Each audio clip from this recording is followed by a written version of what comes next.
Vivendo pela fé em gratidão é o tema do mês. E nós vamos continuar falando hoje no Salmo 103. Gratidão ao Senhor. Farei a leitura, os irmãos podem acompanhar. Salmo 103. A misericórdia do Senhor. Bendize, ó minha alma, ao Senhor, e tudo que há em mim bendiga o seu santo nome. Bendize, ó minha alma, ao Senhor, e não te esqueças de nenhum só de seus benefícios. Ele é quem perdoa todas as tuas iniquidades, quem sara todas as tuas enfermidades, quem da cova redime a tua vida e te coroa de graça e misericórdia, quem farta de bens a tua velhice, de sorte que a tua mocidade se renova como a da águia.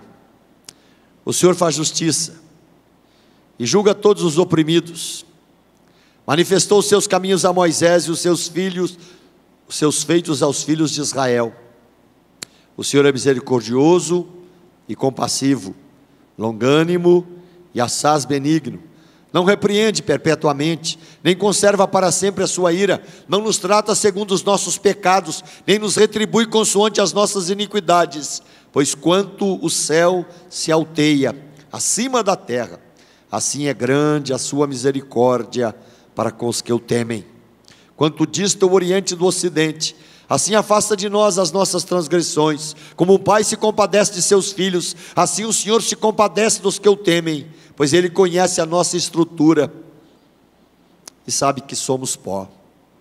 Quanto ao homem, os seus dias são como a relva, como a flor do campo, assim ele floresce, pois soprando nela o vento desaparece, e não conhecerá daí em diante o seu lugar. Mas a misericórdia do Senhor é de eternidade a eternidade sobre os que o temem, e a sua justiça sobre os filhos dos filhos, para com os que guardam a sua aliança, e para com os que se lembram dos seus preceitos e os cumprem. Nos céus estabeleceu o Senhor o seu trono, e o seu reino domina sobre tudo. Bendizei ao Senhor todos os seus anjos, valorosos em poder, que executais as suas ordens e lhe obedeceis à palavra. Bendizei ao Senhor todos os seus exércitos, vós ministros seus que fazeis a sua vontade. Bendizei ao Senhor, vós todas as suas obras, em todos os lugares do seu domínio. Bendize, ó minha alma, ao Senhor. Gratidão ao Senhor é o tema da meditação nessa noite. Oremos. Pai querido, te louvamos por essa noite,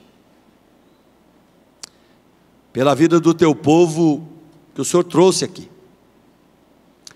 Te louvamos pelos cânticos entoados, pela comunhão dos santos, e pedimos que o Senhor tenha misericórdia da gente, fale pela tua bendita palavra ao nosso coração. Oramos em nome de Jesus, amém.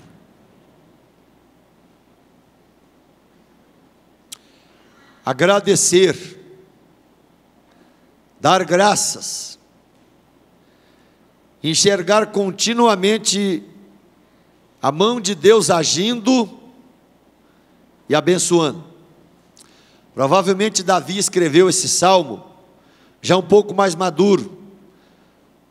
Os estudiosos afirmam que esse salmo foi escrito depois de alguns anos, já ocupando o trono, poder, lutas, experiências, e experimentando a graça e a misericórdia do Senhor.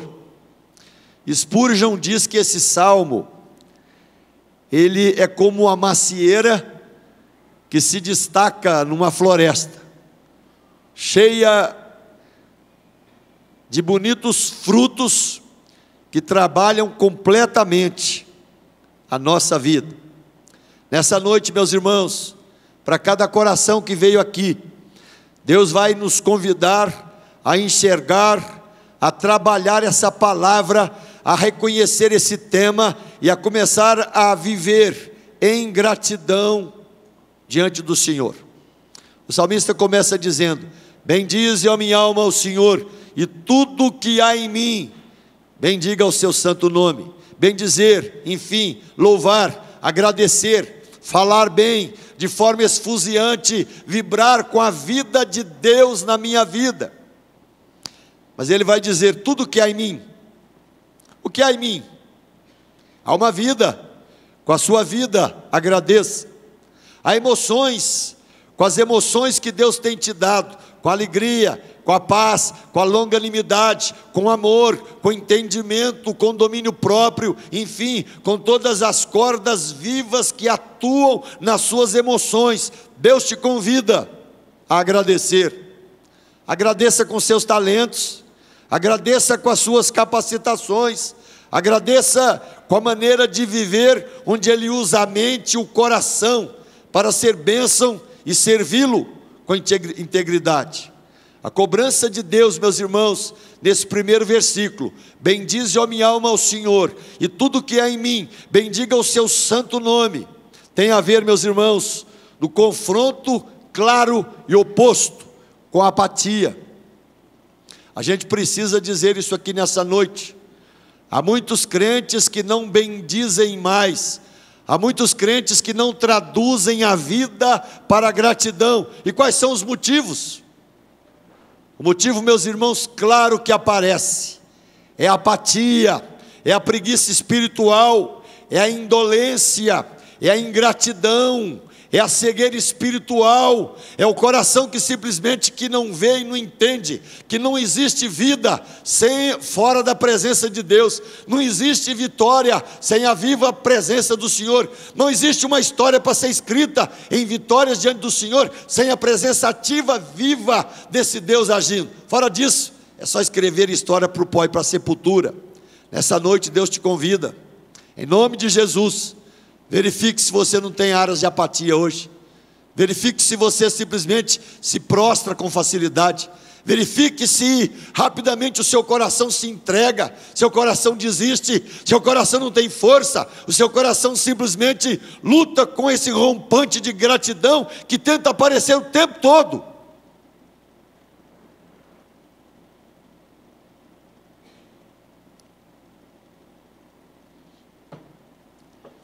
Spurgeon vai dizer que muitas vezes a igreja é como a parábola dos 10 leprosos,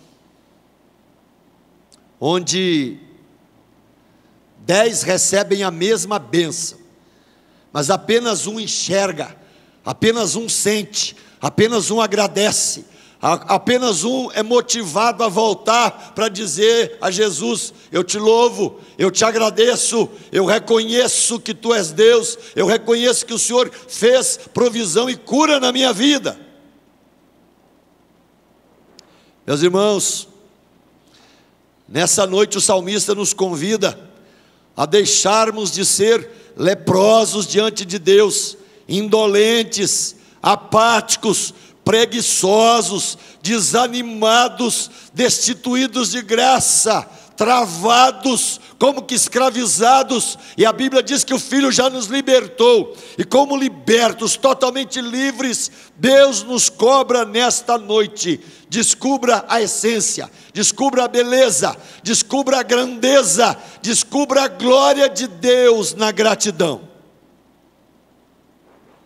Bendize, ó minha alma, ao Senhor, e tudo que há em mim, mente, emoções, razão, volição, todas as áreas da minha vida, bendiga, agradeça, reconheça esse Deus que está sobre a sua vida. Não te esqueças de nenhum só de seus benefícios. Um convite a não esquecer, gente. Esse é o tópico do versículo de número 2.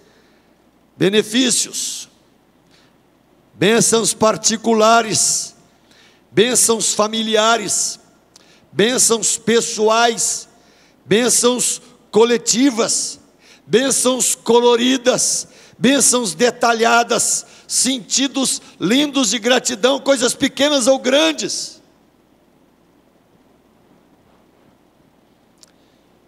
Não te esqueças de nenhum só de seus benefícios. Deus fala da água fria, Um copo de água fria será lembrado por Deus. E hoje, meus irmãos, tem gente que não lembra de caminhões e caminhões de bênçãos que Deus dá, e pensa que são acasos da vida. Eu estou afirmando aqui nesta noite, não cai uma folha sem que Deus queira, e você não recebe nada na sua vida que não seja dádiva e mão de Deus agindo.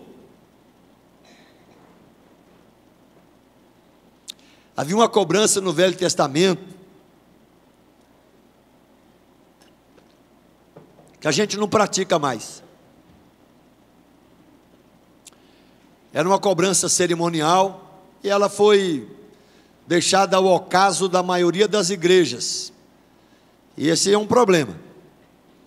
Quando você trabalha culto na presença de Deus, no Velho Testamento, havia, meus irmãos, ali uma cerimônia. Sempre quando o povo falava em prestar culto a Deus, eles vinham para diante de Deus com a vida, mas sempre vinham com ofertas. E para que eles traziam isso? Porque existiam duas formas de ofertas: as ofertas cruentas e as ofertas não cruentas. As ofertas cruentas exigiam diante de Deus derramamento de sangue e holocausto, enfim, eram sacrifícios. Trabalhava-se, meus irmãos, a questão do coração, perdão de pecados. Mas ofertas, meus irmãos, também chamadas não cruentas, eram ofertas de gratidão.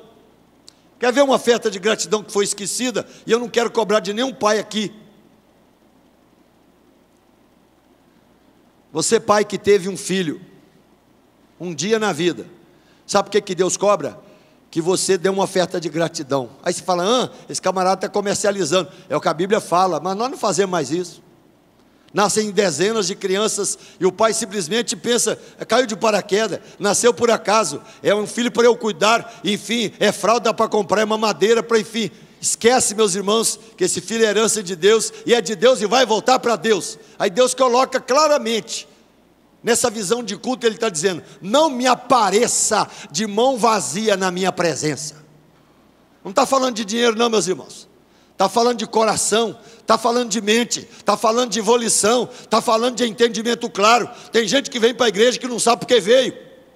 A cobrança de Deus sobre a nossa vida é séria demais, porque essa ingratidão tem que desaparecer. As desordens que criam, meus irmãos, um coração que começa a brigar com Deus, tem que desaparecer. A gratidão tem que tomar conta da minha vida, para eu enxergar que Deus é Deus contínuo, é Deus presente, é Deus agindo, é Deus sempre conosco, é Deus em todos os momentos.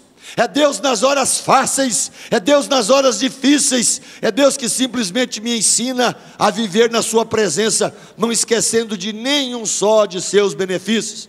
Quer ver algumas coisas que nós fazemos hoje, meus irmãos? E antigamente era costume, hoje não faz mais. Muitos de vocês aqui têm, enfim, pés enormes de frutas em casa. Enfim, quem acaba comendo a fruta é o chão. Você colhe algumas para você, você não tem coragem de pegar uma sacola e retirar frutas e dizer, estou dando para o meu irmão, estou agradecendo a Deus, por isso que Deus plantou dentro da minha casa. Simplesmente joga fora, ou deixa cair, ou deixa como secundário. Sabe o que é isso, meus irmãos? É indolência, é apatia, é não reconhecimento, é simplesmente achar, meus irmãos, que a vida foi criada para você como centro de vida. Você não enxerga do lado.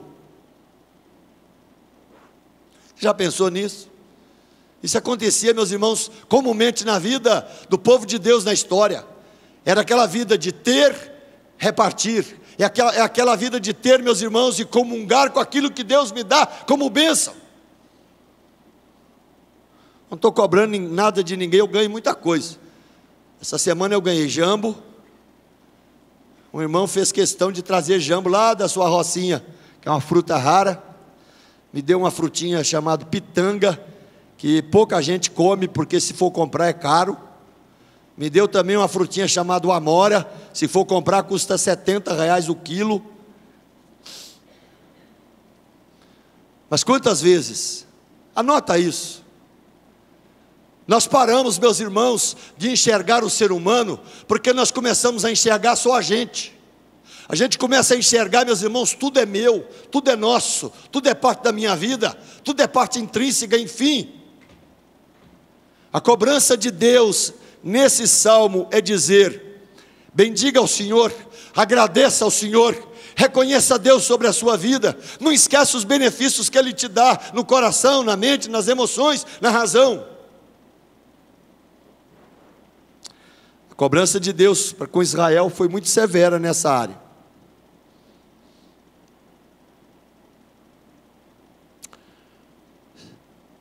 Hoje a gente não tem mais culto, quase não tem mais culto de 25 anos de casado, 30, acabou, está acabando. Sabe por que não tem? Não é economia não, meus irmãos, é apatia mesmo, é ingratidão mesmo.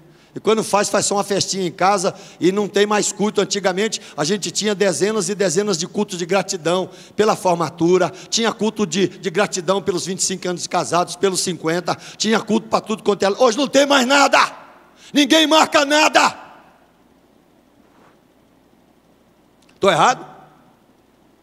Me fala qual a última vez que alguém quis marcar culto de gratidão aqui, 25 anos de história de casamento, onde aguentou-se o jacaré, o crocodilo, a onça ou a princesa, e simplesmente quer entrar de novo aqui na igreja, enfim, comemorando, vendo os filhos, trazendo netos, bisnetos, conversa fiada, joga fora. Isso é apatia, isso é indolência. Isso é preguiça, é não reconhecimento. Deus está dizendo: acorda de novo a tua mente, enxerga Deus agindo todo dia.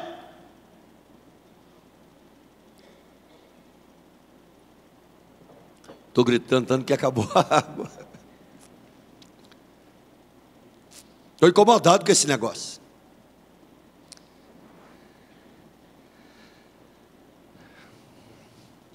Quanta gente já não lembra mais de agradecer pelos nascimentos, não agradece, porque o casamento deu certo, os filhos deram certo, as formaturas deram certo, os empregos deram certo, as portas deram certo, as primícias deram certo, os vestibulares deram certo, os empregos deram certo, simplesmente, a vida passa. Deus nesta noite, meus irmãos, nos adverte: bendiga o nome do Senhor, descubra de novo a gratidão, alargue o teu coração para a gratidão, reconheça Deus agindo em tudo na tua vida. A tua vida vai melhorar, a tua vida vai conhecer portas novas.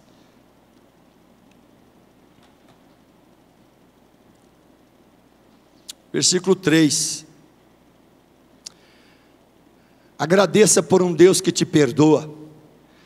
Meus irmãos, todo dia Deus nos perdoa, e Ele nos perdoou pela cruz e na cruz em Cristo.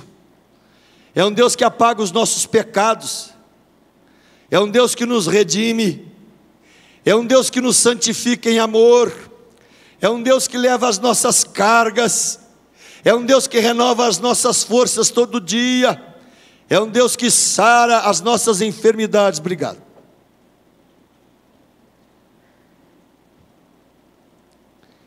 O médico celestial tem nos socorrido continuadamente. Em Cristo nós fomos perdoados, em Cristo nós estamos sarados, em Cristo fomos libertos.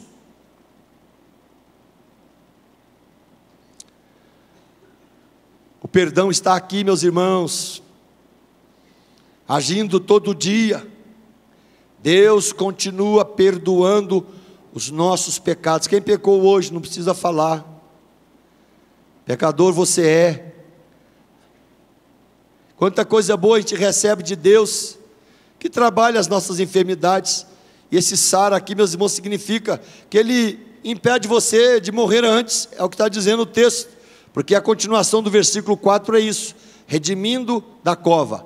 Quem da cova redime a tua vida. Enfim, você já está vendo a cova está sendo cavada, você está se aproximando dela, não há muito o que fazer, e Deus simplesmente opera, quer que você viva mais um pouco, e começa a tapar de novo a cova, ela começa a desaparecer, ela vira um terreno plano, e vai ser cavada depois. É o que está dizendo o texto. Deus redime a cova. Deixa viver de novo, deixa viver mais um pouco, deixa a vida andar mais um pouco, traz abundância de graça de novo.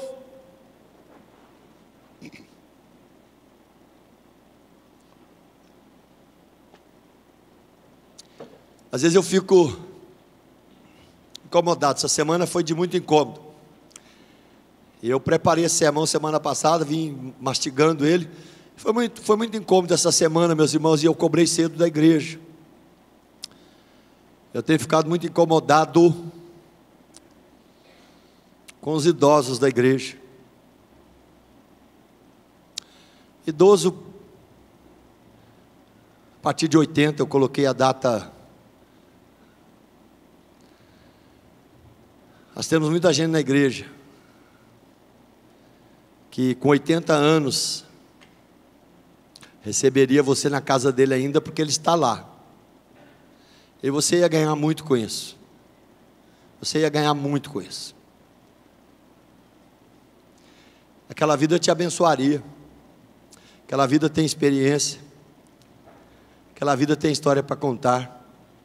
Aquela vida tem um passado, mas tem um presente em Cristo. Agora, eu preciso tirar tempo para achar essas pessoas. Não são muitas.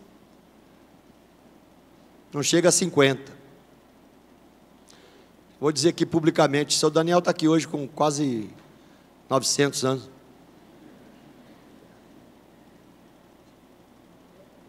Se você descobrir a casa dele, você não sai de lá sem ser abençoado. Não sai. Não sai. Se você entrar na casa do seu Jaime, você não sai de lá sem ser abençoado. Essa semana,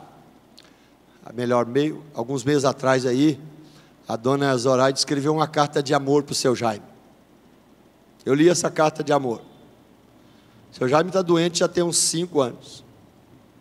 Fizeram 60 e poucos anos de casamento. E naquela carta ela dizia: meu querido, eu louvo a Deus pela sua vida. Você não é peso para mim. Você é bênção na minha vida. A minha vida vive pela tua história, e a tua história pela minha vida. Enfim, estamos juntos.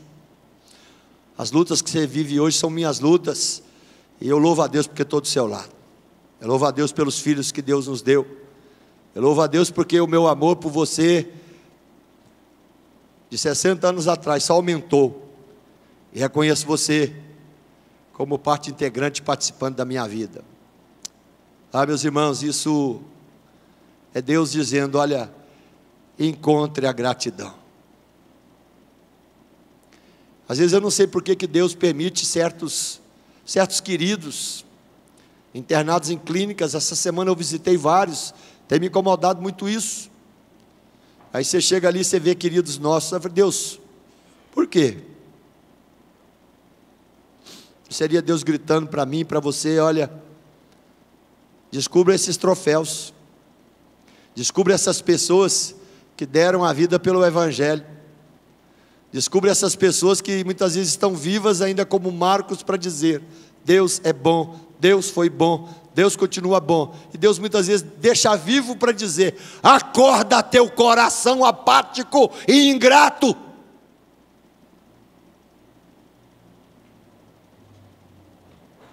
Contei para o Marcelinho. Visitei o Sr. Jair 2 vezes essa semana que passou. Segunda vez, ele estava acordado, bem acordado. Sentei do lado dele, fiquei olhando para ele igual coruja, fica olhando fixado. Às vezes ele nem olha mais, o Marcelinho falou que às vezes não olha, mas ele ficou olhando para mim. Não esboçou muito, mexia a mão, ficava mexendo a mão. Eu fiquei olhando para ele. Naquele momento que eu olhava para ele, tentei conversar, não dá. Falei da reunião do conselho. Não contei nenhum problema, podia ter falado alguns problemas da igreja ali, mas falei. Fiquei conversando com ele. Depois orei com ele. Estava olhando para mim, 20 minutos. Depois orei com ele. Eu estava de olho fechado, não olhei para ele naquele momento. Mas quando eu terminei de orar, o olho dele estava marejado. Aquilo me incomodou muito. Que eu sei que aquele é um troféu nosso, de Deus, do céu, da glória de Deus, beleza de Deus. A gente não sabe por que acontece isso, mas muitas vezes Deus está dizendo: aprende a agradecer, meu filho. Louve a Deus pela gratidão. Louve a Deus pelos utensílios históricos que muitas vezes Ele passa na nossa vida, simplesmente para me ensinar a viver, me ensinar a ser grato, me ensinar a ser gente, me ensinar a ser menos apático, me ensinar a ser mais apaixonado pela vida, me ensinar a ser mais apaixonado por Jesus, me ensinar a ser mais apaixonado pelos meus parentes, pelos meus irmãos, não parar de ser esse negócio apático, parece muitas vezes um verme quase morto. Deus nos adverte hoje: descubra no coração a gratidão, enxergue a vida de Deus nas pessoas.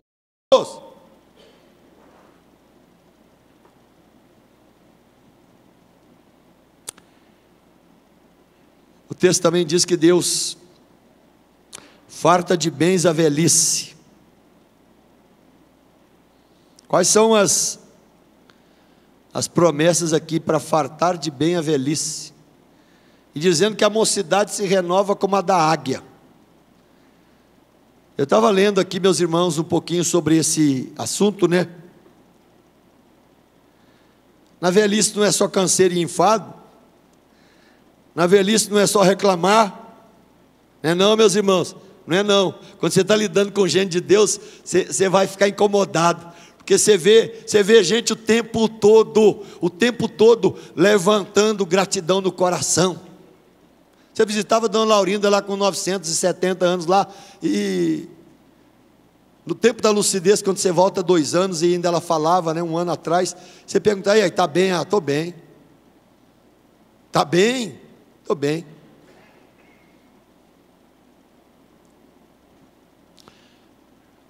Para de reclamar, viu, gente? Verifica se você não é um ranzinza hoje.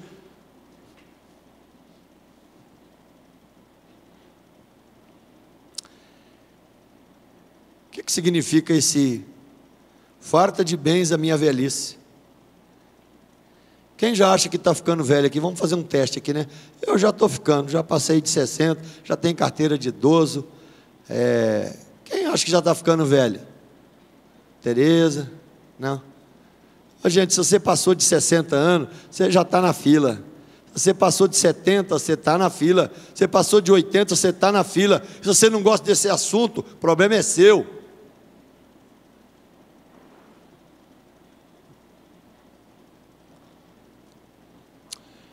Pergunta aqui para os avós: vocês acham que neto é bem na velhice? Vocês acham que é ou não? Gente, glória a Deus pelos velhos que têm netos aqui, glória a Deus, porque é uma riqueza absurda. O neto concorre com o filho, concorre, em amor ele concorre com o filho, é graça de Deus. Isso é fartar de bens a velhice. Fartar de bens a velhice. Aquela senhora de 94 anos, que eu também visito numa clínica, ela quase só dorme, Vladimir.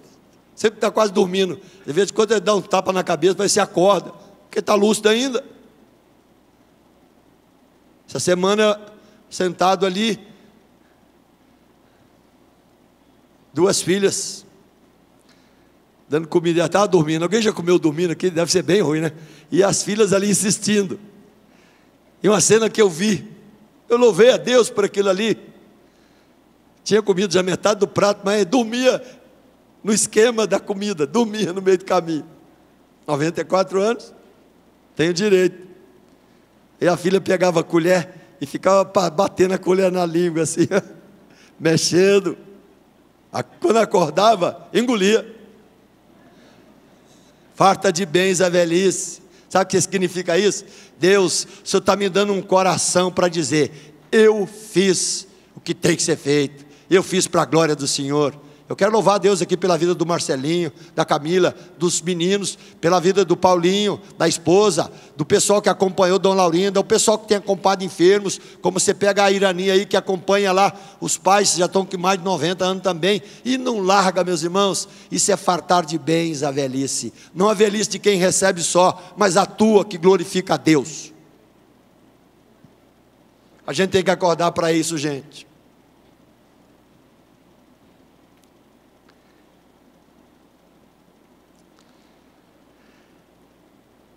e renova a força como águia, né?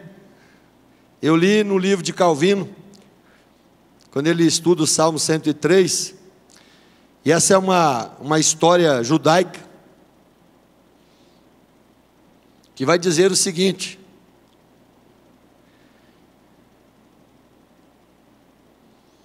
de sorte que a tua mocidade se renova como a da águia. A águia geralmente ela não morre doente.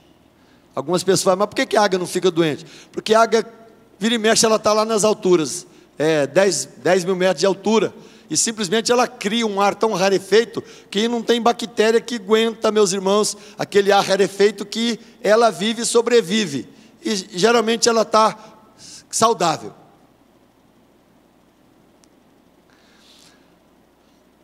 Essa história, não sei se você já viu isso também, é uma coisa para você estudar.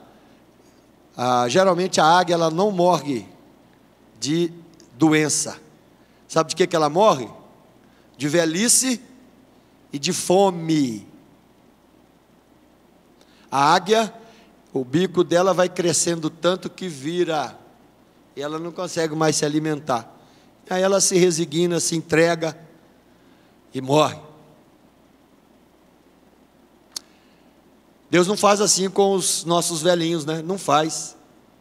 Ele coloca mão, braço, abraço, gente, carinho, calor, filho, parente, amigo, gente, para estar o tempo todo fartando essa velhice, meus irmãos, de bens, provocando e criando galardão no céu e glória para Deus. Deus continua sendo o sustentador da gente. O vigor de Deus não altera. Você sempre será devedor a Deus. A graça de Deus vai continuar nos bastando. Deus vai continuar nos renovando sempre. Nessa noite eu conclamo realmente que Deus renove todos os jovens, os adolescentes, os homens, as mulheres, os mais velhos, os mais velhos, e os já que estão velhos até demais, e estão aí fazendo hora extra, porque Deus quer, para a glória dEle, e vai ficar aqui até o último dia, porque Deus quer. Enfim, Deus não perde esse controle da história.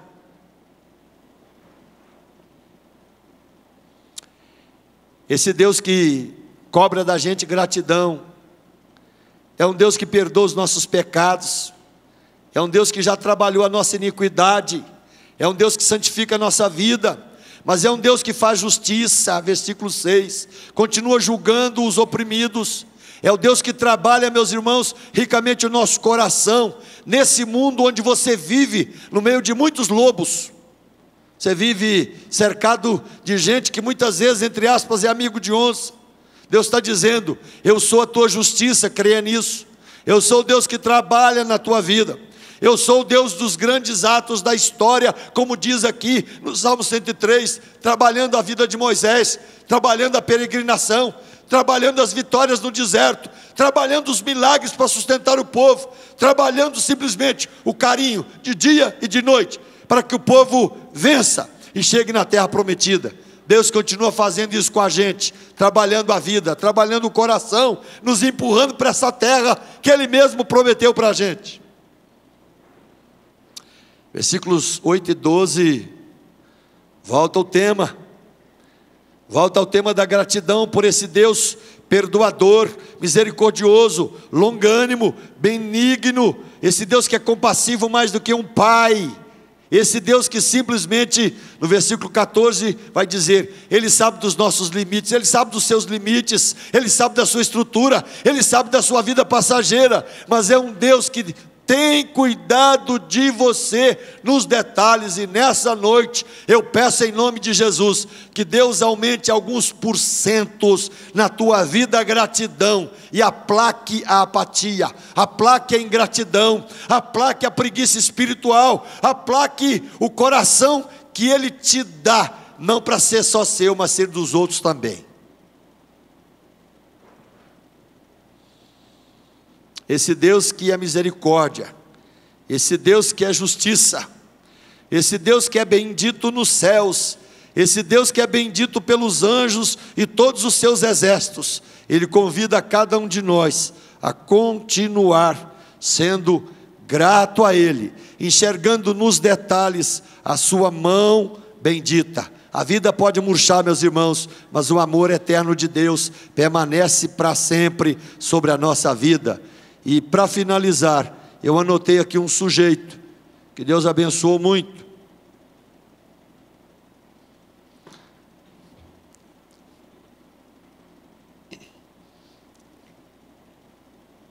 Lembra do rei Ezequias? Ezequias estava perdendo uma guerra, Deus ganhou para ele. Aí ele ficou chique, ficou cheiroso, ficou metido, ficou grande. Aí quando ele estava nessa área onde estava se achando, né, que ele era o dono do rei, do reino, aparece um texto em Crônicas que diz que Ezequias não correspondeu aos benefícios que Deus lhe tinha dado. Vamos começar a mudar essa história na nossa vida. Depois ele passa um aperto, porque Deus vai matá-lo, né? Aí ele começa a orar, aí pede mais 15 anos de vida. Deus, tá bom, meu filho, pode pegar, vou te dar. E deu mais de 15. Vamos verificar hoje, meus irmãos, em nome de Jesus, se nós temos no nosso coração mais gratidão ou mais apatia. Vamos mudar isso. Vamos começar a mudar. Vamos começar a buscar quem está longe. Vamos começar a visitar quem não pode vir mais. Vamos começar a repartir as grandes frutas da nossa vida, né? Eu falei aqui das frutas, né? É o abacate, a coisa que está na sua casa, que você come e deixa estragar. Mas vamos começar a repartir as grandes frutas, bênçãos, frutos que Deus me dá. Vamos começar a repartir na igreja. Vamos começar a repartir com esses irmãos queridos. Vamos começar a repartir com a história da igreja. Vamos começar a repartir com os nossos irmãos da fé. Vamos começar a fazer isso em nome de Jesus. A igreja só aviva, meus irmãos. A igreja só aviva quando você descobre a gratidão no coração. Mas a igreja só aviva quando você descobre o teu irmão. Quando você descobre o teu irmão como objeto da graça do Senhor, para ser amado, honrado, valorizado, nutrido, cuidado, acompanhado. Deus nos cobra nessa noite. Se você tem cuidado apenas de você, que Deus tenha piedade da sua vida e que você descubra a beleza do corpo de Cristo, a beleza dos relacionamentos dentro da igreja, a beleza de conhecer os teus benditos irmãos, que um dia estarão na glória dos céus com você. Que Deus nos ajude e que você se desperte cada vez mais para uma vida de gratidão.